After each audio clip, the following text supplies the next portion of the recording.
இந்த வகுப்பு வந்து யுபிஎஸ்சி எழுதக்கூடிய தேர்வு எழுதக்கூடிய மாணவர்கள், அதிலும் தமிழ் மாணவர்களுக்கான பகுதி. அல்லது தேர்வுக்கு தயாராதல் எப்படி என்ற பிரிவில் 14 கண்ணன் பாட்டு வந்து 11 பகுதியாக இடம்பெறுகிறது. இதில் கண்ணன் என் காதலன் என்ற தலைப்பில் இருக்குது. இது வந்து ஒரு 4 பிரிவுகளாக இது வெளிவரும். இதில் வந்து ஏற்கனவே உங்களுக்கு வீடியோஸில் இதே போல் ஒரு 4-5 பிரிவுகள் இதில் இருக்குது. இந்த தலைப்பு வந்து அதிகமாக இப்போ தேர்வில் கேட்கப்பட்ட ஒன்று.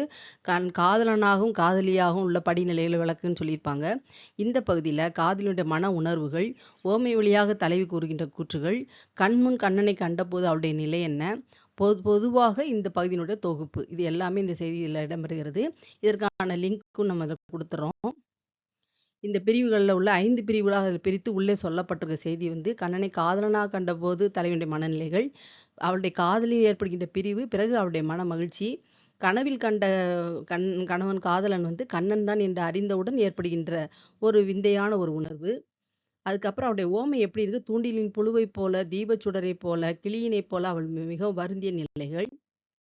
கண்ணனுடைய கைப்பட்டவுடன் அவள் வந்து அடைந்த மகிழ்ச்சி, கண்ணனின் திருவுருவமே முன்பு நின்றதடி என்று அவள் சொல்லுகின்ற செய்தி. இதற்கான இணைப்பு இது பூராத்தையும் நம்ம இந்த முழுமையான செய்திகளை இதில் நம்ம பார்க்கலாம்.